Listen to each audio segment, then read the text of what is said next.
நாம் தொடர்ந்து கர்த்தருடைய ஆசீர்வாதத்தை குறித்து நாம் பார்த்து கொண்டு வருகிறோம். கடந்த 3 செய்திகளாக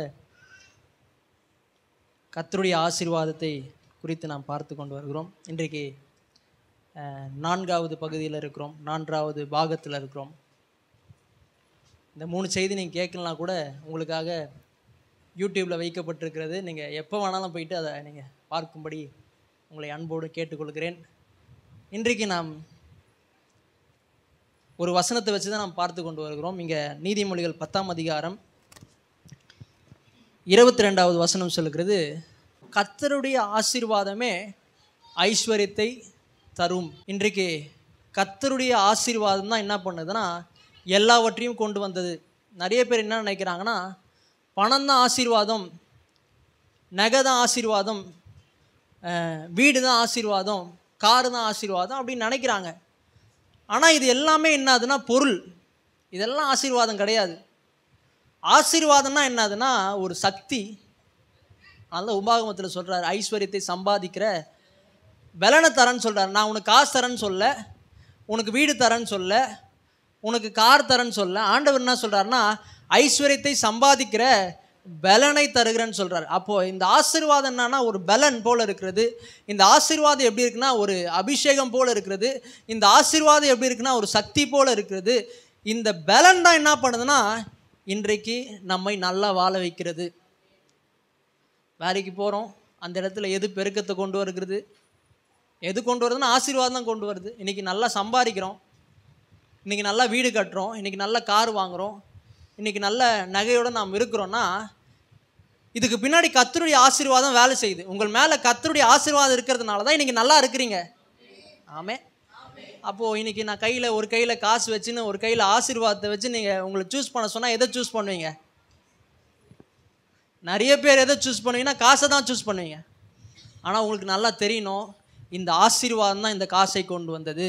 ஆமென். அதனால தான் சொல்கிறார், முதலாவது தேவனுடைய ராஜ்யத்தையும் அவருடைய நீதியும் தேடுங்கள், அப்பொழுது இவள் எல்லாம் உங்களுக்கு.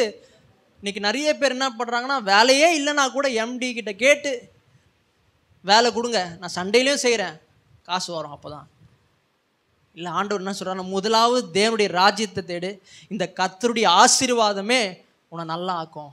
ஆமென்.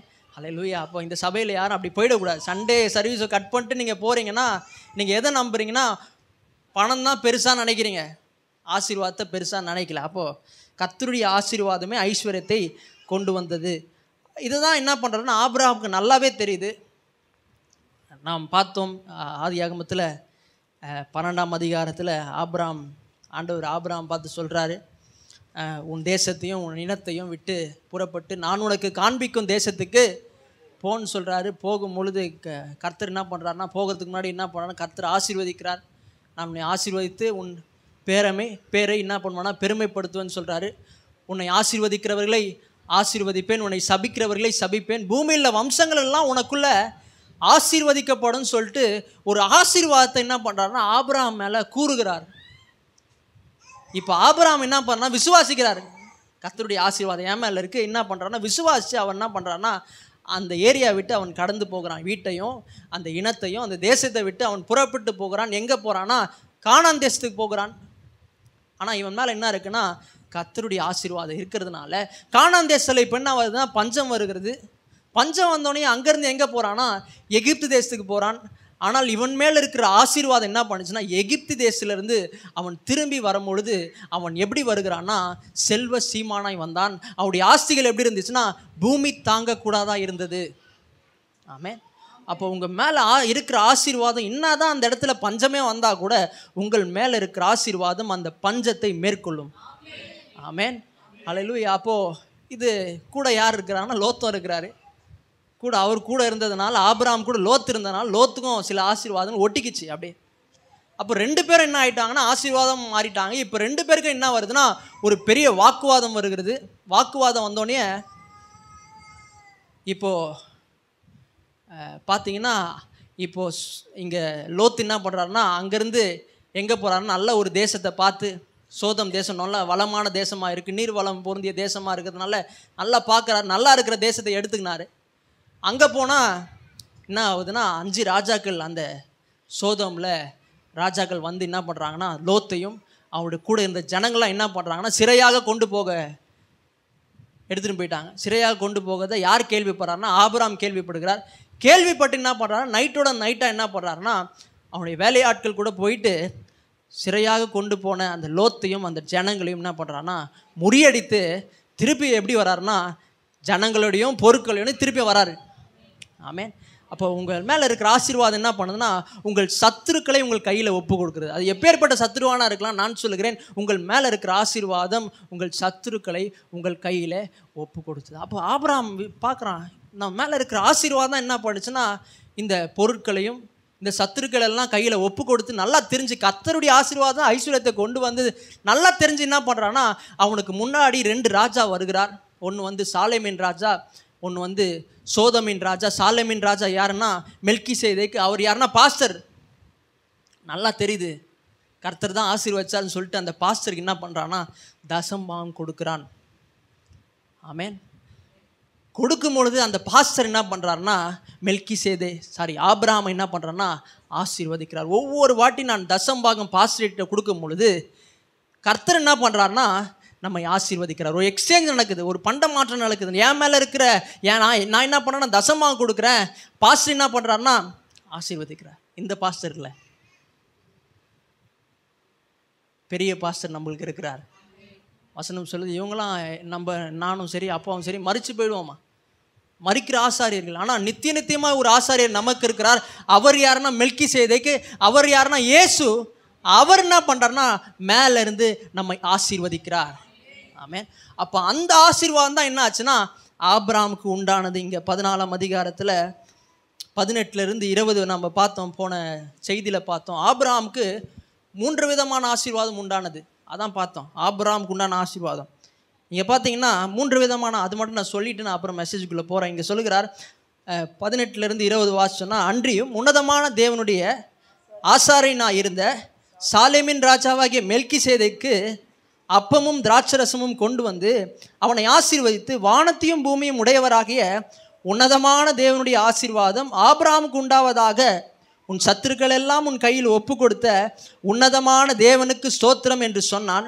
இவனுக்கு ஆபிரகாம் எல்லாவற்றிலும், ஆபிரகாமுக்கு நல்லா தெரியுது என்னன்னா கர்த்தர் தான் என்னை ஆசீர்வதிக்கிறார். இன்றைக்கி நான் வீடு கட்டி இருக்கிறேன்னா, இன்றைக்கி எனக்கு நல்ல சம்பாத்தியம் வருதுன்னா, இன்றைக்கி நல்லா நான் இருக்கிறேன்னா, இது எல்லாம் கர்த்தர் தான் கொடுத்ததுன்னு நல்லா தெரிஞ்சு என்ன பண்ணுறாருன்னா ஆபிரகாம் தேவனுக்கு தசம்பாகம் கொடுக்குறான். தேவன் என்ன பண்ணுறான்னா ஆபிரகாமை ஆசீர்வதிக்கிறார். உண்டான ஆசீர்வாதம் 3 ஆசீர்வாதம் ஆபிரகாமுக்கு உண்டாச்சு. ஒன்று என்னன்னா உயர்வை கொண்டு வந்தது. சொன்னேன், தேவன் வானத்தையும் பூமியும் உடையவராகிய உன்னதமான தேவன்.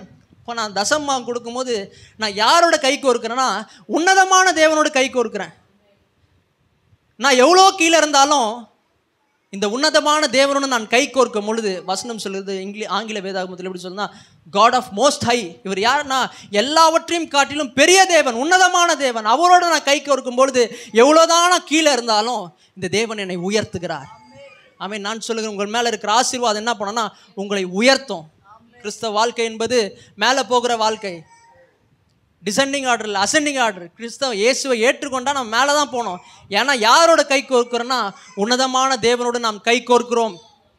ஆமென். அது மட்டும் இல்லை, இங்கே சொல்லுகிறார் இன்னொரு ஆபிரகாமுக்கு உண்டான ஆசீர்வாதம். 2வது என்னது பார்த்தீங்கன்னா எல்லாவற்றையும் சொந்தமாக்கி கொள்ளுகிற ஆசீர்வாதம். வானத்தையும் பூமியும் உடையவராகிய உன்னதமான தேவன். இந்த தேவன் யாருன்னா வானத்தையும் பூமியும் உடையவர். ஆமென். நான் தசம்பாகம் கொடுக்கும்போது நான் என்ன சொல்கிறேன்னா அவரோடு கூட உடன்படிக்கை பண்ணுகிறேன். யாரோட உடன்படிக்கை பண்ணுகிறேன்? இந்த தேவன் யாருன்னா வானத்தையும் பூமியும் உடையவர், the possessor of heaven and earth. அவர்கிட்ட எல்லாமே இருக்குது. உடன்படிக்கைன்னா என்னது? என்கிட்ட இருக்கிறதெல்லாம் அவர்கிட்ட போகுது, அவர்கிட்ட இருக்கிறதெல்லாம் என்கிட்ட என்ன இருக்குது? ஒன்றுமே இல்லைங்க. நம்மக்கிட்ட இருக்கிறதுல எல்லாம் அவர்கிட்ட போகுது. அவர் யாருன்னா வானத்தையும் பூமியும் உடையவர். வசனம் சொல்லுகிறது பூமியும் அது நிறைவும் யாருடையதுன்னா கர்த்தருடையது, வெள்ளியும் பொண்ணும் அவருடையது. அப்போ வானமும் பூமியும் அவருடையதுன்னா அவருடையதெல்லாம் என்னுடையதாய் மாறுகிறது. வெள்ளியும் பொண்ணும் அவருடையதுன்னா அவருடையதெல்லாம் என்னுடையதாய் மாறுகிறது. நான் என்ன பண்ணுறேன்னா லேண்டை பார்க்குறேன், நல்லா இருக்குன்னு பார்க்குறேன். லேண்ட் நல்லா இருக்குது அப்படி பார்க்கும்போது என்ன ஆகுதுன்னா, ஆசைப்படுறேன், அந்த லேண்டை நான் சுகந்தரிக்கிறேன். ஆமென். என் மேலே இருக்கிற ஆசீர்வாதம் என்ன பண்ணுதுன்னா, அந்த லேண்டை சொந்தமாக்கி கொள்ள உதவி செய்கிறது. ஏன்னா வானத்தையும் பூமியும் யாருடையது? கர்த்தருடையது. அப்போ பூமியும் அது நிறைவு யாருடையது? கர்த்தருடையது. இப்போ அவருடையது எல்லாம் என்னுடையதாக மாறும் போது நான் பார்க்கும் போதே அது ஆசீர்வாதம் என்ன பண்ணுதுன்னா அதெல்லாம் இழுக்குது. ஆமென். பாருங்கள், போயிட்டு லேண்டெல்லாம் போய் பாருங்கள். உங்கள் மேலே இருக்கிற ஆசீர்வாதம் எல்லாவற்றையும் சொந்தமாக்கி கொள்ள உதவி செய்யும். ஆமென். வெள்ளியும் போனோம் யாருடையது? கர்த்தருடைய. ஆனால் நான் என்ன சொல்கிறேன்னா, நகரை போய் பாருங்கள். பார்க்கும் பொழுதே அதை நீங்கள் சொந்தமாக்கி கொள்ள உதவி செய்யும். உங்கள் மேலே இருக்கிறது என்னன்னா காந்தகம். ஆசீர்வாதம் எப்படி இருக்குன்னா மேக்னெட் போல் இருக்குது, ஒரு காந்தகம் போல் இருக்குது. இது என்ன பண்ணுதுன்னா லேண்டை இழுக்குது. இது என்ன பண்ணுதுன்னா நகையெல்லாம் இழுக்குது. ஆமென். ஏன்னா வெள்ளியும் பொண்ணும் அவருடையது, பூமியும் அது நிறைவும் கர்த்தருடையது. நான் கர்த்தரோடு உடன்படிக்கை பண்ணதுனால இப்போ எல்லாம் என்னுடையதாய் மாறுகிறது. ஆமென். இப்போ ரெண்டாவது ஆசீர்வாதம் எல்லாவற்றையும் சொந்தமாக்கி கொள்ளுகிற ஆசீர்வாதம். மூணாவது இந்த வல்லமை. இந்த ஆசீர்வாதம் என்னன்னா நமக்கு ஒரு வல்லமை தருகிறது. இங்கே சொல்கிறாரு, உன் சத்துருக்கள் எல்லாம் உன் கையில் ஒப்பு கொடுத்த உன்னதமான தேவன். இந்த ஆசீர்வாதம் என்ன பண்ணுதுன்னா உங்களுடைய சத்துருக்கள் எல்லாம் உங்கள் கையில் ஒப்பு கொடுக்கிறது. அது என்னவா இருக்கலாம்னா இஎம்ஐ சத்துருவாக இருக்கலாம், லோன் மாதம் மாதம் கட்டுறங்க, குழந்தைக்கு உடம்பு சரியாமல் அடிக்கடி என்ன ஆகுதுன்னா குழந்தைக்கு உடம்பு சரியாமல் ஆகுது, இதெல்லாம் சத்துரு பாருங்கள்.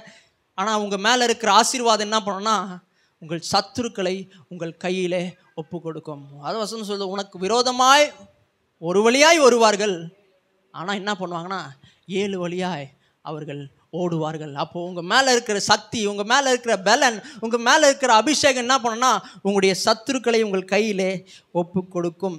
கலாத்தியர் 3ஆம் அதிகாரம் 3 விதமான ஆசீர்வாதத்தை பார்த்தோம். 3ஆம் அதிகாரம் 13வது வசனத்திலிருந்து 14வது வசனத்தில் பார்க்கும் பொழுது வசனம் சொல்லுகிறது, மரத்திலே தூக்கப்பட்டவன் எவனும் சபிக்கப்பட்டவன் என்று எழுதியிருக்கிறபடி கிறிஸ்து நமக்காக சாபமாகி. இந்த சிலுவை என்னன்னா ஒரு நல்ல சின்னம்லாம் கிடையாது, அது சாபத்தின் சின்னம். அந்த சாபத்தின் சின்னம் மேலே கல்வாரி சிலுவையில் இயேசு, அந்த சாபத்தின் சின்னம் மேலே இயேசு அவர் போய் மரித்ததுனால இன்றைக்கு அந்த சாபம் எல்லாம் போய் எனக்கு என்ன வந்திருக்குன்னா, இங்கே சொல்லுகிறார், மரத்தில் தூக்கப்பட்டவன் எவனும் சபிக்கப்பட்டவன் என்று எழுதியிருக்கிறபடி கிறிஸ்து எனக்காக சாபமாயிட்டார். அவர் எனக்காக சாபமாயிட்டார். என்னுடைய சாபத்தை எல்லாம் அவர் ஏற்றுக்கொண்டார். வசனம் சொல்கிறது, நியாயப்பிரமாணத்தின் சாபத்திற்கு நம்மை நீங்களாக்கி மீட்டு கொண்டார். ஆபிரகாமுக்கு உண்டான ஆசீர்வாதம். ஆபிரகாமுக்கு என்ன ஆசீர்வாதம் உண்டாச்சு? 3 விதமான ஆசீர்வாதம் ஆபிரகாம் உண்டாச்சு. ஒன்று ஆபிரகாமுக்கு உயர்வை கொண்டு வந்த ஆசீர்வாதம், எல்லாவற்றையும் சொந்தமாக்கி கொண்ட ஆசீர்வாதம், சத்துருக்களை அவன் கையிலே ஒப்பு கொடுத்த ஆசீர்வாதம். இதுதான் ஆபிரகாமுக்கு உண்டாச்சு. அந்த ஆசீர்வாதம் இன்றைக்கு கிறிஸ்து இயேசுவினால் புறஜாதிகளுக்கு வரும்படி இப்படி ஆயிற்று. கர்த்தர் எவ்வளோ நல்லவர் பாருங்க. ஆபிரகாமுக்கு கொடுத்த ஆசீர்வாதத்தை இன்னைக்கு நானும் அதை பெற்று கொண்டிருக்கிறேன். இயேசு சிந்தின ரத்தத்தின் மூலமாய் நான் பெற்று கொண்டிருக்கிறேன். நீங்கள் ஆசீர்வதிக்கப்பட்டவர்கள். You are blessed. ஆசீர்வதிக்க போறேன்னு சொல்ல, நீ ஆசீர்வதிக்கப்பட்டவன் தான். இன்றைக்கு நாம் சில காரியங்கள் நாம் பார்க்க போகிறோம். 14ஆம் அதிகாரத்தில் 22லிருந்து 23 வசனங்களை நாம் வாசிக்கலாம். ஆதியாகமம் 14ஆம் அதிகாரம். அதற்கு ஆபிராம் சோதோமின் ராஜாவை பார்த்து, ஆபிராமை ஐஸ்வர்யவானாக்கினேன் என்று நீ சொல்லாதபடிக்கு நான் ஒரு சரட்டையாகிலும் பாதரட்சியின் வாரையாகிலும் உமக்கு உண்டானவைகளில் யாதொன்றையாகிலும் எடுத்துக்கொள்ளேன் என்று வானத்தையும் பூமியையும் உடையவராகிய உன்னதமான தேவனுடைய கர்த்தருக்கு நேராக என் கையை உயர்த்துகிறேன். இங்கே சொல்கிறார், அதற்கு ஆபிரகாம் சோதோமை ராஜாவை பார்த்து, இங்கே பிசாசு யாருன்னா சோதம் யாருன்னா பிசாசு. அவன் சொல்கிறான், நான் என்ன பண்ணேன்னா பொருள்லாம் தரேன்பா, நீ என்ன பண்ண தசம்பாகத்தை எனக்கு கொடுத்துருன்னு சொல்கிறான். அப்போ ஆபிரகாம் சொல்கிறாரு, ஆபிரகாம் சோதோமின் ராஜாவை பார்த்து பிசாசை பார்த்து சொல்கிறாரு, ஆபிரகாமை ஐஸ்வர்யவானாக்கினேன் என்று நீ சொல்லாதபடிக்கு நான் ஒரு சரட்டையாகிலும் பாதரட்சத்தின் வாரையாகிலும் உனக்கு உண்டானவைகள் யாதொன்றையாகிலும் எடுத்துக்கொள்ளேன். எனக்கு உன்கிட்ட இருந்து பெல்ட் வேணாம், உன் செருப்பில் இருக்கல அந்த வார் கூட தேவையில்லை எனக்கு. நான் என்ன பண்ணிட்டேன்னா வானத்தையும் பூமியும் உடையவராகிய உன்னதமான தேவனுக்கு நேராக என் கைகளை உயர்த்துகிறேன். உயர்த்திட்டாரு, கைகளை உயர்த்திட்டாரு. ஆங்கில வேதாங்கமத்தில் எப்படி வருதுன்னா ஆல்ரெடி லிஃப்டட் அப்னு வருது. ஆபிரகாம் கரங்களை உயர்த்திட்டாரு ஆண்டவருக்கு நேராக. எப்போ உயர்த்தினாரு? தசமாக கொடுக்கும் போதே கையை ஓப்பன் பண்ணிட்டாரு. ஆமே. நிறைய பேர் ஓப்பனே பண்றது இல்லை. இங்கே சொல்றது என்னன்னா, காணிக்கை எடுப்போம், தசம்பாகத்தை எடுப்போம் சொன்னோடனே இவங்க என்ன பண்ணோம், எடுத்துட போறாங்க சொல்லிட்டு என்ன பண்ணா பாக்கெட்லாம் பிடிச்சிக்கிறாங்க. ஐயோ எடுத்துட போறாங்க காசை. காணிக்கை எடுப்போம் இல்லைங்க, காணிக்கை செலுத்துகிற நேரம், தசம்பாகத்தை செலுத்துகிற நேரம். அப்போ என்ன சொல்றாரு, நான் ஆல்ரெடி நான் கைகளை உயர்த்திட்டேன், என் கையை ஓப்பன் பண்ணிட்டேன். ஓப்பன் பண்ண கையை திருப்பி அவர் வெறுமையை அனுப்ப மாட்டாரு. ஆனால் உன்னுடைய பெல்ட் தேவையில்ல, உன்னுடைய காலில் இருக்கிற செருப்பில் இருக்கிற லேசு கூட தேவையில்லைன்னு சொல்றாரு. ஆமே, ஹல்லேலூயா. அப்போ கரங்களை உயர்த்திட்டா நம்ம மற்றவங்க கிட்ட போய் கேட்க மாட்டேன், இதை கொடுங்க அதை. நான் கர்த்தரை பார்க்க ஆரம்பிச்சிட்டேன், கர்த்தரிட கொடுக்க ஆரம்பிச்சிட்டேன். அவர் கரங்களை கையை ஓப்பன் பண்ணிட்டா அவர் என்ன பண்ணுவார்னா திருப்பி கொடுக்கும் போது வசனம் சொல்லுது, கொடுங்கள் அப்பொழுது உங்களுக்கு கொடுக்கப்படும், அமுக்கி குலுக்கி சரிஞ்சு விழும்படி என்ன பண்ணுவார்னா மடியில போடுவாராம். அப்போ நான் என்ன பண்றேன், அவர் கை மூலமா கொடுக்குறேன், அவர் என்ன பண்றாருன்னா கொட்டுறாரு. எப்படி கொட்டுறாருன்னா அது கையெல்லாம் நிரம்பி மடியெல்லாம் வருது. ஆமே. அப்போ அதான் ஆபிரகாம் சொல்றார், நான் அவருக்கு ஆல்ரெடி கரங்களை உயர்த்திட்டேன். உயர்த்தின கரங்கள் நான் கொடுத்ததுனால அவர் திருப்பி கொடுக்கும் போது கொஞ்சமாக கொடுக்க மாட்டார், நிறைய கொடுப்பார். ஆனால் உன்னுடைய நீ எதெல்லாம் கொடுக்குறியோ அதெல்லாம் எனக்கு தேவையில்லைன்னு சொல்றார். ஆமேன்.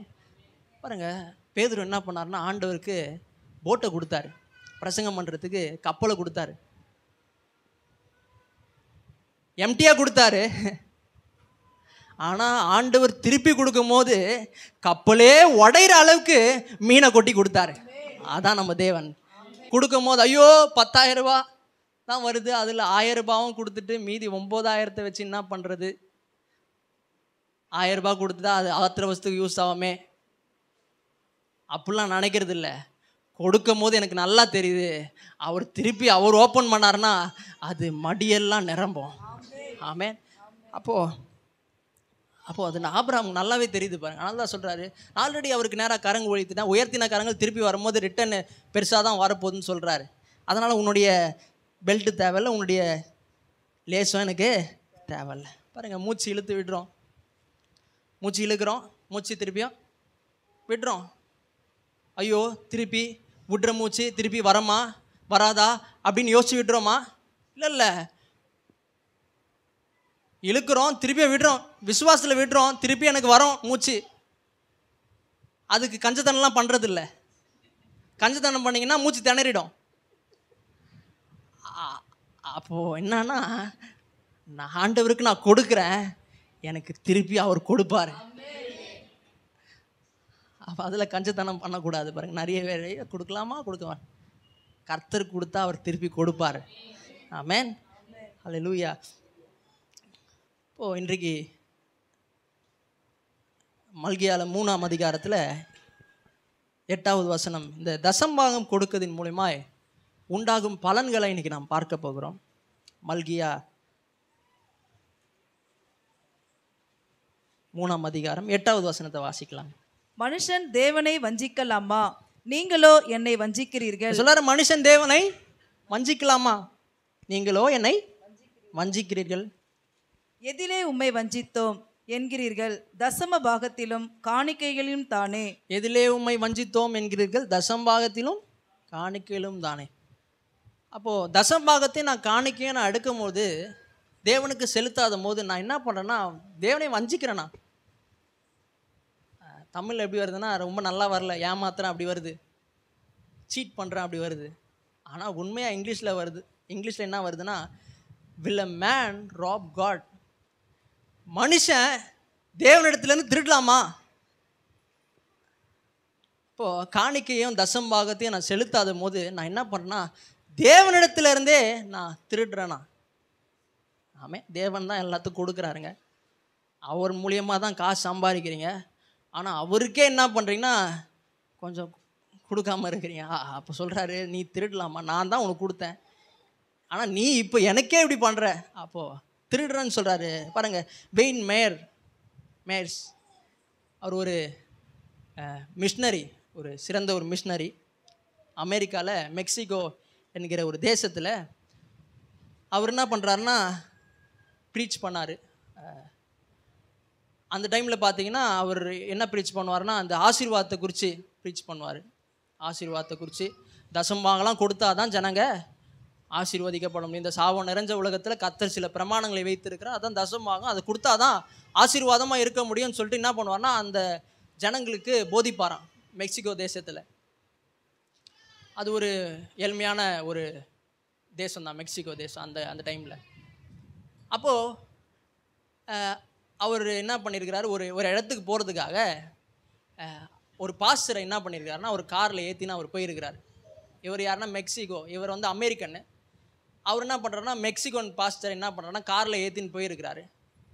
போயிட்டு இருக்கும் போது அந்த இடம் பார்த்திங்கன்னா ஒரு இருட்டு காடு லைட்டே இருக்காது போல், அந்த மாதிரி ஒரு இடத்துல போகிறாரு. அவர் போகும்பொழுது என்ன பண்ணுறாருன்னா அந்த மெக்சிகன் பாஸ்டர்கிட்ட கேட்குறாரு, நீங்கள் தசமாகலாம் கொடுப்பீங்களா அப்படின்னு கேட்கும்போது அவர் முழிச்சிருக்கிறாரு. இந்த மிஷினரி அவர்கிட்ட கேட்கும்போது அவர் முழிச்சிருக்கலான்னு அர்த்தம், தசமாக கொடுக்கல. அப்புறம் சொல்லியிருக்காரு, இல்லை தசமாகலாம் நான் கொடுக்க மாட்டேன் அப்படி சொன்ன உடனே என்ன பண்ணார்னா ஓரமாக காரை நிறுத்தினாராம். ஃபஸ்ட்டு நீ காரை விட்டு இறங்கு அப்படின்னு சொன்னார் அந்த பாஸ்டரை. நான் திருடன்லாம் காரில் ஏற்ற மாட்டேன்னு சொன்னார். நீ கர்த்தர்கிட்டயே திருடுற, இந்த காட்டில் வர உன்னை கூப்பிட்டு வந்திருக்கேன், என்கிட்ட திருட மாட்டேன், எப்படி எனக்கு நிச்சயம் இருக்கும் அப்படின்னு சொல்லிட்டு இறக்கி விட்டாரான். அப்போது அவர் சொன்னாரா, சாரி நான் இனிமேட்டு தசமாக கொடுக்குறேன் அப்படின்னு மிஷினரிகிட்ட சொன்ன உடனே தான் என்ன பண்ணார்னா அந்த மிஷினரி திருப்பி காரில் ஏற்றினாரான். ஆமே. அப்போது போனால் நல்லா தெரிஞ்சுக்கணும், நாம் தசம்பாகத்தையும் காணிக்கையும் நம்ம வஞ்சிக்கும் பொழுது என்னன்னா கர்த்தர்கிட்டேருந்தே திருடுறோமா. ஆமேன். இதை யோசித்து பார்க்கணும். ஆஸ்வல்ட் ஜெஃப்ரி ஸ்மித்னு ஒருத்தர் இருந்தார். அவர் ஒரு பெரிய ஊழியக்காரர். கனடா தேசத்தில் டொரண்டோ நகரத்தில் அவர் ஊழியம் செஞ்சுட்டு இருந்தார். அவர் என்ன பண்ணுவார்னா ஜனங்களை ஆசீர்வதிக்கப்படணும்னு சொல்லிட்டு இந்த மாதிரி பிரசங்கத்தெல்லாம் எடுத்து ப்ரீச் பண்ணுவாராம். இந்த ஆசீர்வாதத்தை குறித்தும் தசமாக கொடுத்தா தான் ஆசீர்வாதம்னு சொல்லிட்டு என்ன பண்ணுவார்னா அதெல்லாம் ஜனங்களுக்கு போதிச்சு என்ன ஆச்சுன்னா நிறைய பணம் என்ன ஆச்சுன்னா அந்த சபைக்கு திரண்டதான், நிறைய பணம் வந்துச்சான் பிரசங்கம் பண்ணதுனால. அந்த டைமில் தான் என்ன வந்துச்சுன்னா கிரேட் டிப்ரெஷன், அமெரிக்க தேசத்தில் பெரும் பொருளாதார வீழ்ச்சி வந்துச்சான். 1929 1939 வரைக்கும் அந்த கிரேட் டிப்ரெஷன், அந்த பொருளாதார வீழ்ச்சி வந்துச்சான். அமெரிக்க தேசத்தில் இருக்கிற எல்லாரும் கஷ்டப்பட்டாங்களாம். ஆனால் இந்த ஆஸ்வால்ட் ஜே ஸ்மித் மட்டும் கஷ்டப்படலையா, நல்லா இருந்தாராம். அப்போ எல்லாரும் என்ன பண்ணுவாங்கன்னா இவர்கிட்ட வருவாங்களாம், எனக்கு எதனா எங்களுக்கு தேவைலாம் இருக்குது, எங்களுக்கு காசு தேவை இருக்குது, சாப்பாடுக்கு தேவை இருக்குது அப்படின்னு சொல்லுவாங்களா. இவரும் என்ன பண்ணுவார்னா எல்லாருக்கும் எல்லாமே கொடுப்பாராம், உதவிலாம் செய்வாராம். பாருங்கள், இப்போ நூற்றுக்கணக்கான பேர் அவர்கிட்ட வந்தாங்களாம். அப்போது அவர் என்ன பண்ணார்னா ஒரு சென்சஸ் எடுத்தாராம், ஒரு ரிசர்ச் பண்ணாராம். சரி இவங்க எதனால் கஷ்டப்படுறாங்க சொல்லிட்டு தெரிஞ்சுக்கலான்னு சொல்லிட்டு ஒருத்தருக்கே கேட்டாராம், நீங்கள் வந்து தசமாகலாம் கொடுக்குறீங்களா அப்படின்னு கேட்கும்போது அவங்க சொன்னாங்களாம், தசமாகனா என்னது, அதை பற்றி யாருமே போதிக்கலையே எங்களுக்கு அப்படின்னு சொன்னாங்க. அது நிறைய பேர்கிட்ட கேட்டாராம். நூற்றுக்கணக்கான பேர்கிட்ட கேட்டதில் கிட்டத்தட்ட 100% பேருக்கு இந்த தசம்பாகத்தை குறித்த பிரசங்கத்தை அவங்க கேட்டதே இல்லைன்னு சொன்னாங்களாம். ஆமேன். இன்றைக்கும் திருச்சபையில் பார்த்தீங்கன்னா தசம்பாகத்தை பற்றிலாம் போதிக்க மாட்டுறாங்க. அதெல்லாம் முடிஞ்சிச்சுங்க, அதெல்லாம் நியாயப்பிரமாணங்க, இதெல்லாம் நம்ம கிருபையின் காலத்தில் இருக்கோங்க அப்படின்னு சொல்லிட்டு இந்த தசம்பாகத்தை விட்டுறாங்க. பாருங்கள், போதிக்காமல் விட்டுறாங்க. ஆனால் அவர் சொல்கிறாரு அந்த போதிக்காமல் விட்டதுனால தான் இன்றைக்கி அவங்க கஷ்டப்படுறாங்கன்னு சொல்லிட்டு. அவரும் அந்த அமெரிக்க தேசத்தில் இருக்கார், ஆனால் அவர் நல்லா இருக்கிறாரு. ஆனால் இவங்கெல்லாம் கஷ்டப்படுறதை பார்க்கும்போது இந்த சத்தியத்தை சொல்லாதனால தான் இந்த ஜனங்க கஷ்டப்படுறாங்கன்னு சொல்லிட்டு அவர் தெரிந்து கொண்டாராம். பாருங்கள், இன்றைக்கு நாங்கள் இங்கே தசம்பாகத்தை குறித்து நாங்கள் பிரசங்கம் பண்ணுறோம். பிரசங்கம் பண்ணுறது எதுக்கு? சபை காசு வேணும், பாஸ்டர் நல்லா தேவையோடு இருக்கிறார், பொண்ணுக்கு வேறு கல்யாணம் வச்சுருக்கிறாரு, அதுக்காக அவன் பையனை அமுச்சு என்ன பண்ணுறாருன்னா தசமாகத்தை குறித்து பேசுன்னு சொல்கிறேன். காசு வேணும்னு சொல்லிட்டா நாங்கள் தசமாகத்தை குறித்து பேசுகிறோம் இல்லைங்க. அவர் 4 பேர் வச்சு தான் சபை ஆரம்பித்தார். யாரை நம்பி ஆரம்பித்தார்னா கர்த்தரை நம்பி ஆரம்பித்தார், உங்களை நம்பி ஆரம்பிக்கல. அப்போ அவரும் சரி நானும் சரி கர்த்தர் எங்களுடைய மெய்ப்பராக இருக்கிற அவர் எங்கள் தேவை சந்திப்பார் நாங்கள் விசுவாசிக்கிறோம். அப்போ தசம்பாகம் வந்து நாங்கள் பிரசங்கம் பண்ணுறது ஏதோ சபைக்கு காசு வேணும் பாஸ்டருக்கு அதுக்காக இல்லை. தசம்பாகத்தை குறித்து பிரசங்கம் பண்ணுறது எதுக்குன்னா நீங்கள் நன்றாய் வாழுவதற்காக. ஆமாம், நீங்கள் நல்லா இருக்கணும். இந்த சாபம் நிறைந்த உலகத்தில் கர்த்தர் ஒரு பிரின்சிபலை வச்சிருக்கிறார், சில பிரமாணங்களை வச்சிருக்கிறார். அதான் என்னன்னா தசம்பாகம். இந்த சாபம் நிறைஞ்ச உலகத்திலே நல்லா இருக்கிறதுக்கு என்ன வழினா தசம்பாகம் தான். அதை தான் நாங்கள் என்ன பண்ணுறோன்னா ப்ரீச் பண்ணுறோம். ஆமேன். அதனால் தவற புரிஞ்சிக்கூடாது. எங்கள் அம்மா சொன்னாங்க, அம்மா நான் கேட்டாங்க போன மாதத்துலேயே கேட்டாங்க, நீ என்ன மெசேஜ் கொடுக்க போகிற? நான் என்ன தசமாகத்தை குறித்து பேச போகிறேன்னு சொன்னேன். என்ன வாரம் தசமாக நான் என்ன பண்ணணும்? வேதம் என்ன சொல்கிறது அதான் சொல்ல முடியும். ஆமேன். சத்தியத்தை அறிவீர்கள், சத்தியம் உங்களை விடுதலை. அப்போ நான் சத்தியத்தை தான் வேறு எதையும் போதிக்க முடியாது. அப்போ அதனால தான் நான் என்ன பண்ணேன், தசமாகத்தை குறித்து நான் பேசி கொண்டு இருக்கிறேன். அப்போ தசமாகம் கொடுக்கறது மூலமா நமக்கு 4 பலன்கள் உண்டாயிருக்கிறது. அதான் நம்ம இன்னைக்கு நாம் பார்க்க போகிறோம். மல்கியால 3ஆம் அதிகாரம் 9ஆம் வசனம் வாசிக்கலாம். நீங்கள் சபிக்கப்பட்டவர்கள், ஜனத்தாராகிய நீங்கள் எல்லாரும் என்னை வஞ்சித்தீர்கள். இங்கே ஃபர்ஸ்ட் ஆசீர்வாதம் என்னன்னா, இனி சாபத்தினால் நீங்கள் சபிக்கப்படுவதில்லை. அதான் ஃபஸ்ட்டு பலன், ஃபஸ்ட்டு ப்ராஃபிட். தசமாகம் கொடுக்கறதுனால எனக்கு பலன் என்ன? இனி சாபத்தினால் நீங்கள் சபிக்கப்படுவதில்லை. சாபம்னா என்ன ஆகுதுன்னா, பழுக விடாமல் செய்கிறது, பெருக விடாமல் செய்கிறது, கீழ்ப்படுத்த விடாமல் செய்கிறது, ஆண்டு கொள்ள விடாமல் செய்கிறது, அதான் சாபம். ஆனால் இந்த சாபம் இனி சாபத்தினால் நீங்கள் சபிக்கப்படுவதில்லை என்று கர்த்தர் சொல்லுகிறார். ஆமென். அப்போது நீங்கள் சபிக்கப்பட்டவர்கள், இங்கே வசனம் சொல்லுங்க, நீங்கள் சபிக்கப்பட்டவர்கள், ஜனத்தாராகிய நீங்கள் எல்லாரும் என்னை வஞ்சித்தீர்களே. நிறைய பேர் என்ன நினச்சிக்கிறாங்க, கர்த்தர் சபிக்கிறவர். கர்த்தர் சபிக்கிறவர் அல்ல, கர்த்தர் நல்லவர். வசனம் சொல்லுது, அவர் நன்மை செய்கிறவராகவே என்ன பண்ணுறாருன்னா சுற்றி திரிகிறார். அப்போ இன்னைக்கு பிரசங்கியாரெலாம் என்ன சொல்கிறாங்கன்னா, கர்த்தர் உங்களை சபிப்பார், நீ தசம் வாங்க சபைக்கு கொடுக்கலன்னா உன் காலை கர்த்தர் உடைப்பார். கர்த்தர் உடைச்ச உடனே என்ன ஆகும்னா, நீ ஹாஸ்பிட்டலுக்கு போவ, இங்கே கொடுக்க வேண்டிய காசை இங்கே விட 10 மடங்கு அதிகமாக எங்கே கொடுப்பேன்னா ஹாஸ்பிட்டலில் கொடுப்பேன். அப்போ என்ன சொல்கிறாங்கன்னா, கர்த்தர் உங்களை சபிப்பார்னு சொல்கிறாங்க. ஆனால் கர்த்தர் என்னன்னா சபிக்கிறவர் அல்ல, கர்த்தர் நல்லவர்.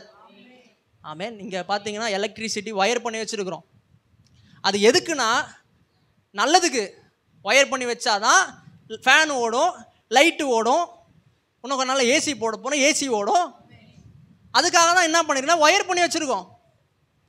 ஆனால் அதை போய் தொட்டால் என்ன அடிக்கும்? ஷாக் அடிக்கும். ஆமென். கர்த்தர் இந்த சாபம் நிறைந்த உலகத்தில் என்ன பண்ணியிருக்கிறார்னா, தசம்பாகத்தை ஒரு பிரமாணம் போல வைத்திருக்கிறார் நாம் நன்றாய் வாழுவதற்கு. ஆனால் நான் தொடும் போது என்ன ஆகுதுன்னா எனக்கு சாபம் வருகிறது. கர்த்தர் சபிக்கிறவர் அல்ல, நான் போய் தொட்டனா அது சாக்கடி. ஆனால் தான் சொல்கிறாரு, நன்மை தீமை அறியத்தக்க விருட்சத்தின் கனியை புசிக்கும் நாளிலே நீ என்ன ஆகிடுவேன்னா சாகவே சாவாய். நீ என்ன பண்ணலாம், எல்லாமே புசிக்கலாம், உனக்கு நல்லதுக்கு தான் வச்சுருக்கிறேன், ஆனால் இதை மட்டும் தொடாத. இதை தொட்டனா ஆண்டவர் சொல்கிறார், நீ சாகவே சாவா. எப்போல்லாம் நாம் தசம் தொடுகிறோமோ அன்னைக்கெல்லாம் சாபம் நம்மளை வாழ்க்கையில் கிரியை செய்ய ஆரம்பிக்கிறது. தொடுகிறோமோ அதில் கொடுக்காமல் இருக்கிறோமோ அப்போ என்ன ஆகுதுன்னா சாபம் நம்முடைய வாழ்க்கையில் கிரியை செய்ய ஆரம்பிக்கும். ஆனால் கர்த்தர் சொல்கிறாரு, தசமாகம் கொடுக்குற ஒவ்வொருத்தருக்கும் சொல்கிறாரு, இனி சாபத்தினால் நீங்கள் சபிக்கப்படுவதில்லை. ஆமென். சாபம் உங்களை மேற்கொள்ளாது. ஏன்னா உங்கள் மேலே இருக்கிற ஆசீர்வாதம் என்ன பண்ணால் அந்த சாபத்தையும் மேற்கொள்ளும். ஆமென். அதான் சொன்ன, ஃப்ளைட் பறக்கிறதுக்கு என்ன பண்ணுறாருன்னா புவியீர்ப்பு சக்தி இழுக்குது, சாபம் இழுக்குது பாருங்கள். ஆனால் அந்த ஃப்ளைட்டு பறக்கிறதுக்கு என்ன பண்ணுறாங்கன்னா அதுக்கு மேலே ஒரு சக்தியை வச்சு பறக்க வைக்கிறாங்க. அப்போ இந்த உலகத்தில் சாபம் இருக்குது, ஆனால் அந்த ஃப்ளைட்டை பறக்க வைக்கிறதுக்கு, நீங்கள் நல்லா வாழ வைக்கிறதுக்கு உங்களுக்கு ஆண்டவருடைய ஆசீர்வாதம் உங்கள் மேலே இருக்கிறதுனால அது உங்களை மேலே கொண்டு வந்துடும். எங்கே கீழே இருந்தாலும் நான் சொல்ல, நீங்கள் மேலே வருவீங்க இயேசுவின் நாமத்தினால. ஆமென். அப்போது ரெண்டாவது தசமாகம் கொடுக்கும் போது ரெண்டாவது பலன் என்னன்னா, பட்சிக்கிறவனை அழிப்பார்.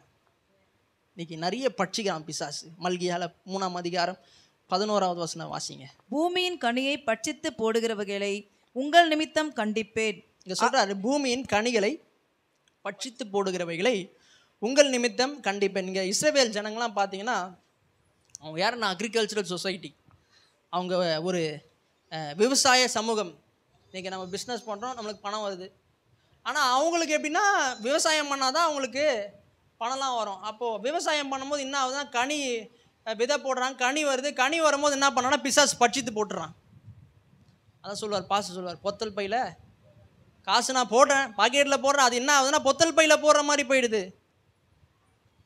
உடம்பு சரியாமாயிடுது, குழந்தைக்கு டக்குன்னு கரண்ட்டு பில் அதிகமாகிடுது, 2000 ரூபாய் வர பில்லு 12,000 ரூபாய் போயிடுது. ஸ்கூலில் தேவையில்லாமல் ஏதோ சொல்லி காசு வாங்குறாங்க. என்ன பண்ணனா பிசாசு பட்சிக்கிறான் அப்படின்னு சொல்கிறாங்க. ஆனால் தசமம் கொடுக்கும்போது என்ன ஆகுதுன்னா பூமியின் கனிகளை பட்சித்து போடுகிறவர்களை உங்கள் நிமித்தம் கண்டிப்பேன். ஆண்டவர் என்ன பண்ணுறாருன்னா பட்சிக்கிற அந்த பிசாசை அவர் என்ன பண்ணுவார்னா கண்டிப்பார். எந்த பைபிளில் எந்த இடத்துலையும் கர்த்தர் கண்டிப்பேன்னு சொல்லலை, கர்த்தர் பிசாசை அழிப்பேன்னு சொல்லலை. என்ன சொல்கிறாருன்னா பிசாசுக்கு எதிர்த்து நில்லுங்கள், அப்பொழுது உங்களை விட்டு. எல்லா இடத்துலையும் தான் சொல்கிறாரு. ஆனால் ஒரே ஒரு இடத்துல தான் சொல்கிறாரு, நானே என்ன பண்ணுவேன்னா அந்த பிசாசை அழிப்பேன். எங்கன்னா நீங்கள் தசமம் கொடுக்கும்போது கர்த்தர் என்ன பண்ணுவார்னா உங்களுக்கு விரோதமாய் செயல்படுகிற பிசாசை அவரை என்ன பண்ணுவார்னா அழிப்பார். அது இஎம்ஐ பிசாசாக இருக்கலாம், அது வியாதி பிசாசாக இருக்கலாம். நான் சொல்லுகிறேன், கர்த்தர் அந்த பிசாசை அழிப்பார். ஆமே. அப்போ கர்த்தர் கனப்படுத்தணும். கர்த்தருக்கு முதலிடம் கொடுக்கும்போது கர்த்தர் அவரே யுத்தம் பண்ணுவார். அவர் சொல்கிறார், நான் நீங்கள் சும்மா இருங்க, நான் என்ன பண்ணுறேன், நான் யுத்தம் பண்ணுறேன், உனக்காக நான் வேலை செய்கிறேன்னு சொல்கிறாரு. இப்போ நம்ம கர்த்தரை கனப்படுத்தணும் பாருங்கள். 2வது நான் பார்த்தோம், பட்சிக்கிறவர்களை அழிப்பார். 3வது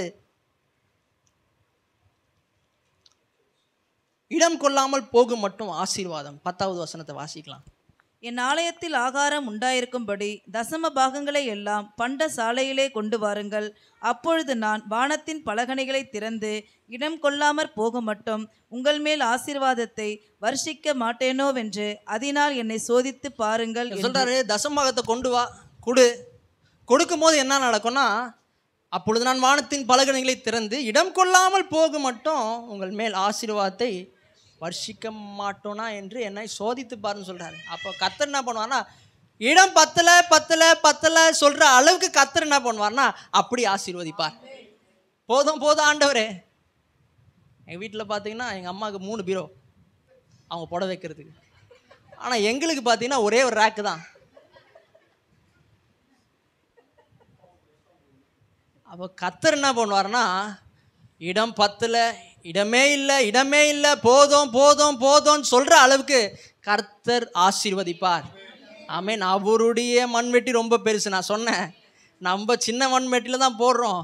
ஆனால் கர்த்தர் வானத்தையும் பூமியும் படைத்தவர் உன்னதமான தேவன் மண்வெட்டி ரொம்ப பெருசு. அவர் கொட்டினார்னா இடமே இல்லை, போதும் ஆண்டவரே சொல்கிற அளவுக்கு கர்த்தர் கொட்டுவார். ஆமென். 4வது உங்கள் வாழ்க்கை விரும்பப்படத்தக்கதாக இருக்கும். மல்கியா 3ஆம் அதிகாரத்தில் 12வது வசனம் வாசிங்க. அப்பொழுது எல்லா ஜாதிகளும் உங்களை பாக்கியவான்கள் என்பார்கள், தேசம் விரும்பப்படத்தக்கதாய் இருக்கும் என்று சேனைகளின் கர்த்தர் சொல்லுகிறார். அப்பொழுது எல்லா ஜாதியும் உங்களை பாக்கியவான்கள் என்பார்கள். அப்போது நம்மளை பார்க்கும் போதே தெரியும் நம்ம யாருன்னா ஆசீர்வதிக்கப்பட்டவர்கள். சில பேர்லாம் பார்க்கும் போதே தெரியும், அவங்க மூஞ்ச பார்க்கும் போதே தெரியும், அவங்க வீட்டுக்கு போகும்போது தெரியும், எப்போ இவங்க ஆசீர்வதிக்கப்பட்டவர்கள்ப்பா. அப்போ ஆண்டவர் என்ன சொல்கிறாருன்னா அப்படி தான் உன்னை மாற்ற போகிறேன், உன்னை பார்க்கும் போதே தெரியும் நீ பாக்கியவான். அப்புறம் சொல்கிறாரு தேசம் விரும்பப்படத்தக்கதாக இருக்கும். உன்னை பார்க்கும் போதே எல்லாம் விரும்புவாங்க அப்படின்னு சொல்கிறாரு. முன்னாடிலாம் பார்த்தீங்கன்னா எங்கள் குடும்பத்தை யாரும் விரும்ப மாட்டாங்க. எங்கள் அம்மா அடிக்கடி சொல்லியிருக்கிறாங்க பிரசங்கத்தில், அங்கே வீட்டுக்கு போனாலே யாருன்னா சொந்தக்காரங்க வீட்டுக்கு போனாலே ஏதோ தேவைக்காக தான் வராங்கன்னு நினச்சிப்பாங்க. ஆனால் பாஸ்டர் அம்மாவும் ஒரு சத்தியத்தை கற்றுக்கொண்டாங்க. இந்த சாபம் நிறைந்த உலகத்தில் ஆசீர்வாதத்துக்கான ஒரே வழி தசம்பாகம் தான். அந்த சத்தியத்தை கற்றுன்னு அவங்க என்ன பண்ணாங்கன்னா தசம்பாகம் கொடுக்க ஆரம்பித்தாங்க. இன்றைக்கு தேசம் விரும்பப்படத்தக்கதாய் மாறி, எங்கள் குடும்பம் விரும்பப்படத்தக்கதாய் மாறினது. ஆமென். ஹல்லேலூயா. வேணாம் சொன்னாங்களா, இன்றைக்கி என்ன பண்ணுறாங்கன்னா ஃபோன் பண்ணி நீங்கள் வாங்க, ஆனால் எங்களுக்கு டைம் இல்லை போகிறதுக்கு. ஒரு நாள் கதவு சாத்தினவங்க என்னை கூப்பிடுறாங்க. அப்போது இன்னைக்கு கர்த்தருடைய ஆசீர்வாதம் அப்படி மாற்றிருக்கு. நான் சொல்லுகிறேன், வேணாம் உங்களை சொல்கிறாங்களா? நான் சொல்கிறேன், இதை செஞ்சு பாருங்க, உங்களை விரும்புவாங்க, எல்லாரும் வாங்க வாங்க வாங்கன்னு சொல்லுவாங்க. அல்லேலூயா. 4 ஆசீர்வாதம். ஒன்று வந்து என்னது? இனி சாபத்தினால் நீங்கள் சபிக்கப்படுவதில்லை. 2வது பட்சிக்கிறவர்களை அழிப்பார். 3வது இடம் கொள்ளாமல் போகும் மட்டும் ஆசீர்வாதம். உங்கள் வாழ்க்கை விரும்பப்படத்தக்கதாய் இருக்கும். 2 காரியங்களை சொல்லி நான் முடிக்கிறேன். இந்த தசம்பாகம் மோசேயின் மூலியமாய் கொடுக்கப்பட்டதுன்னு சொல்கிறாங்க. நம்ம இன்னைக்கு எங்கே இருக்கிறோன்னா கிருபையின் காலத்தில் இருக்கிறோம். ஆனால் நம்மளாம் தசம்பாகம் கொடுக்க தேவையில்ல அப்படின்னு சொல்லிட்டு நிறைய பிரசங்கம் இன்னைக்கு வருது. நம்ம எங்கே இருக்கிறோம்? கிருபையின் காலத்தில் இருக்கிறோம். நம்மளாம் தசம்பாகம் கொடுக்க தேவையில்ல. வசனம் சொல்லுது 1 யோவானில் பார்த்தீங்கன்னா 1:17 பார்த்தீங்கன்னா எப்படி எனில் நியாயப்பிரமாணம் மோசேயின் மூலியமாய் கொடுக்கப்பட்டது. மோசே தான் என்ன பண்ணார்னா தசம்பாகத்தை அந்த கான்செப்டே கொண்டு வந்தார். கிருபையும் சத்தியமும் இயேசு கிறிஸ்துவின் மூலியமாய் உண்டானது. அப்போ கிருபையின் காலத்தில் நம்ம இருக்கிறோம். இயேசு கிறிஸ்து வந்துட்டார். இந்த நியாயப்பிரமாணத்தை இயேசு என்ன பண்ணிட்டார்னா அவர் நிறைவேற்றி முடிச்சிட்டார். இனிமேட்டு நம்ம தசம்பாகலாம் கொடுக்க தேவையில்ல, நம்ம கிருபையின் காலத்தில் இருக்கிறோம், நம்ம அதெல்லாம் நம்மளுக்கு கிடையாது அப்படி சொல்கிறாங்க. ஆனால் தசம்பாகம் மோசேக்கு முன்னாடியே இருந்துச்சு. 500 வருஷத்துக்கு முன்னாடி ஆபிரகாம் தசம்பாகம் செலுத்துறார். அதுக்கப்புறம் அது பழக்கமாக இருந்துச்சு. அந்த தசம்பாகம் அந்த கான்செப்ட் பழக்கமாக இருந்துச்சு. மோசே என்ன பண்ணுறாருன்னா அந்த தசம்பாகம் என்கிற கான்செப்டை என்ன பண்ணுறாருன்னா அமலுக்கு கொண்டு வரார். அங்கே தான் அது வரைக்கும் எல்லாம் செலுத்திட்டு இருந்தாங்க. ஆனால் அங்கே தான் என்ன ஆகுதுன்னா அது ஒரு பிரமாணமாய் வருகிறது. அப்போது நிறைய பேர் என்ன சொல்கிறாங்கன்னா மோசையோட தசம்பாகலாம் நினச்சி நம்ம கிருபையின் காலத்தில் வந்துட்டோம், ஆனால் தசம்பாகலாம் கொடுக்க தேவையில்லைன்னு சொல்கிறாங்க. நான் சில வசனங்களை நான் காட்ட விரும்புகிறேன். இது ஒரு பழக்கமாகவே இருந்துச்சு பாருங்கள். ஆதியாகமத்தில் 28ஆம் அதிகாரத்தில் 20 22 வாசிங்க.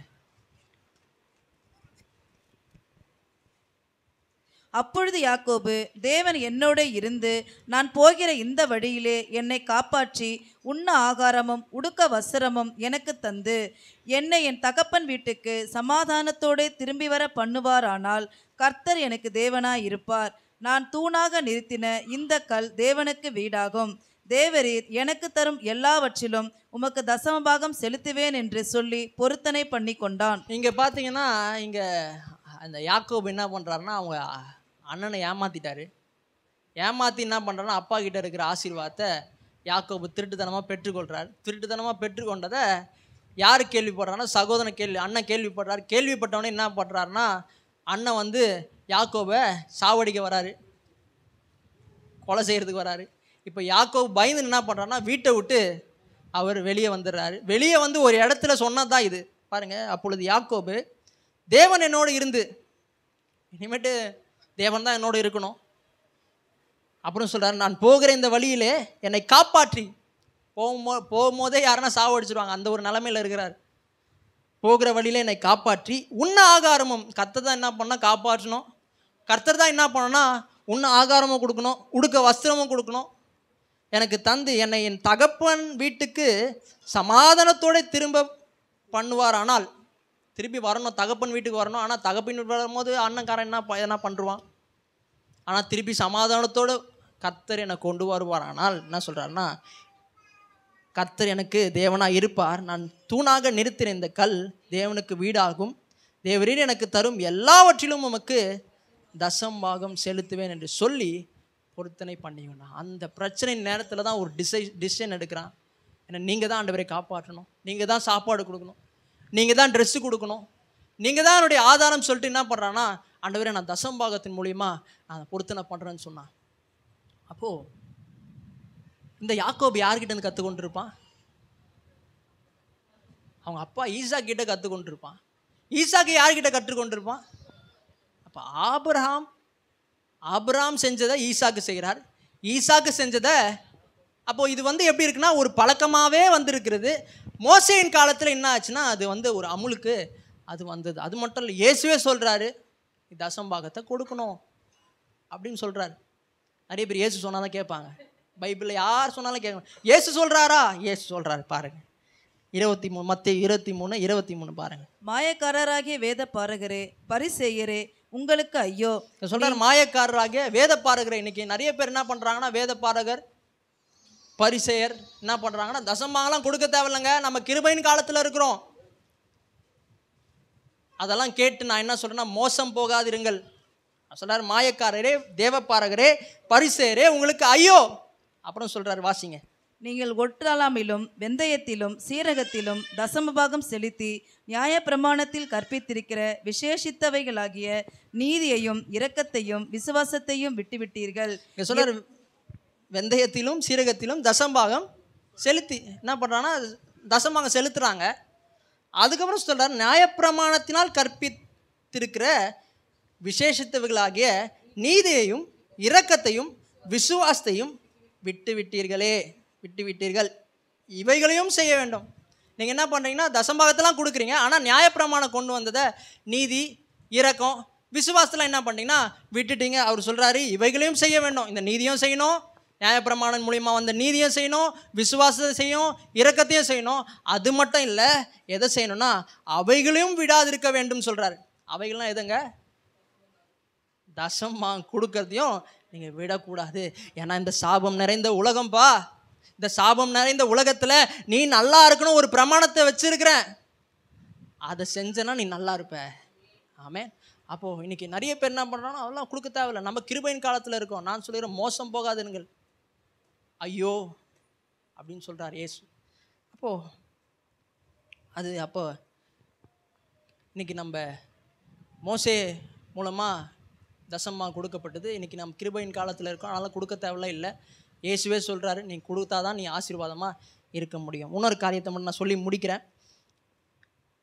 இந்த தசமா கொடுக்கும் பொழுது இடம் கொள்ளாமல் போக மட்டும் நம்ம மேலே நல்ல ஆலோசனைகளை வர்ஷிக்க பண்ணுகிறார்.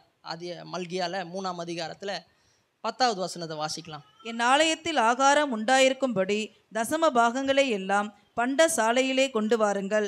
அப்பொழுது நான் வானத்தின் பலகணிகளை திறந்து இடம் கொள்ளாமற் போகும் மட்டும் உங்கள் மேல் ஆசீர்வாதத்தை வருஷிக்க மாட்டேனோவென்று அதனால் என்னை சோதித்து பாருங்கள் என்று சேனைகளின் கர்த்தர் சொல்லுகிறார். இங்கே சொல்கிறாரு, நீ தசமாக திறந்துன்னு கொடு, நான் என்ன பண்ணுவேன்னா வானத்தின் பலகணிகளை திறந்து இடம் கொள்ளாமல் போக மட்டும் நான் என்ன பண்ணுவேன்னா பணத்தை போடுவேன், நான் என்ன பண்ணுவேன்னா தங்க கட்டியை போடுவேன் அப்படின்னு சொன்னாரா?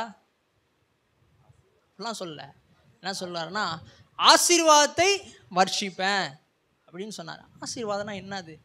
ஆசீர்வாதத்தை ஆண்டவரே பணத்தை போட்டால் கூட பிரோஜனமாக இருக்கும், தங்க கட்டியை போட்டால் கூட நான் என்ன பண்ணுவேன்னா கடையில் கொடுத்து அதை ரெடி பண்ணுருவேன், காசை மாற்றிடுவேன். நீங்கள் என்ன ஆசீர்வாதத்தை வர்ஷிப்பேன்னு சொல்கிறீங்க? ஆசீர்வாதம்னா என்னது அப்படின்னு பார்க்கும்போது ஃப்ரெண்ட்ஸில் இந்த ஆசீர்வாதத்துக்கு, இந்த பிளெஸ்ஸிங்க்கு ஃப்ரெண்ட்ஸில் என்னதுன்னா பெனேடிக்ஷன்.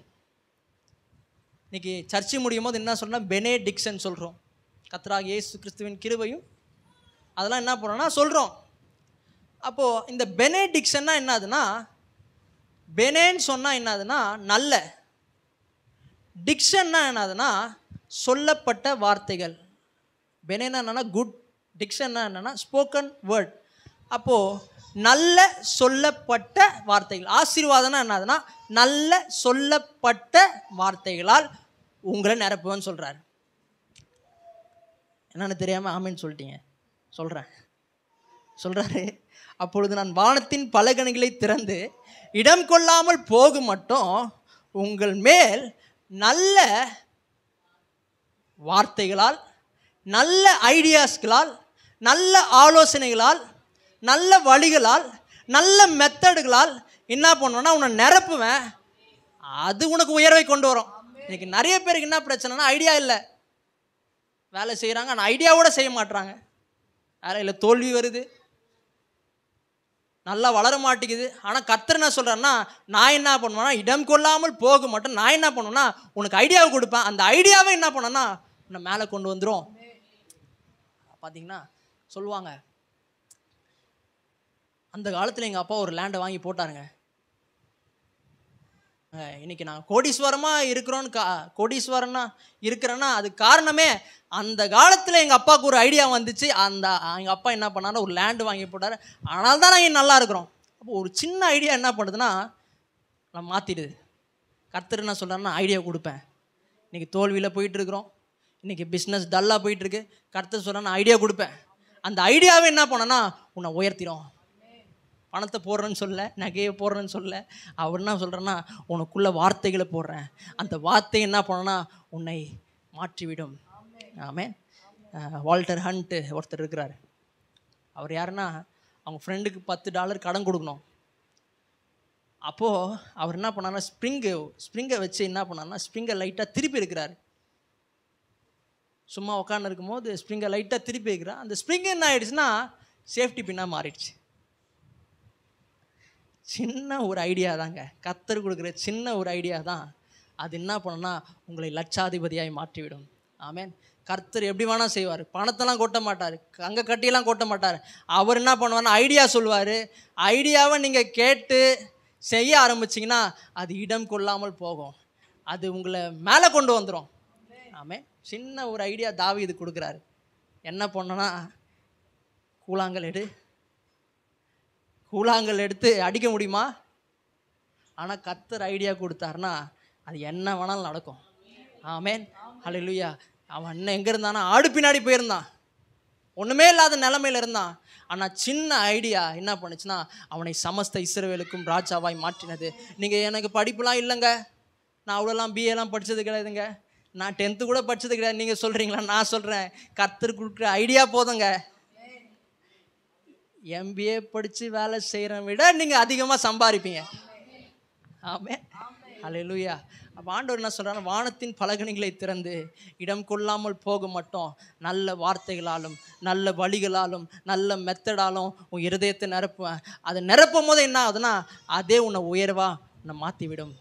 ஆமென். எப்போனா நம் தசம்பாகத்தை கொடுக்கும் போது சில பிரமாணங்களை நாம் செய்யும் போது தான் இதெல்லாம் நடக்குது. அடுத்த 4வது வாரமும் நம்ம திரும்பி பார்க்கலாம். நம்ம எல்லோரும் எழுந்து நிற்கலாம். நான் 94 ரட்சிக்கப்பட்டேன். ஆனால் தொட்டுனே இருந்தேன் பாருங்க.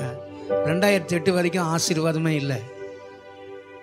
எப்போ தொடக்கூடாதுன்னு நினச்சினோ அன்னையிலேருந்து தான் கர்த்தர் என்ன பண்ணாருன்னா அன்றைக்கி தான் ஒரு செயினே வாங்கி கொடுத்தேன் சத்யாவுக்கு. அப்போ தான் செயினே வாங்கிறதுக்கு கர்த்தர் கிருபை செஞ்சார். அல்லேலூயா. அதனால் பக்கத்தில் தொடாதீங்க, உங்களுக்கு ரொம்ப யூஸ்ஃபுல்லாக இருக்குங்க.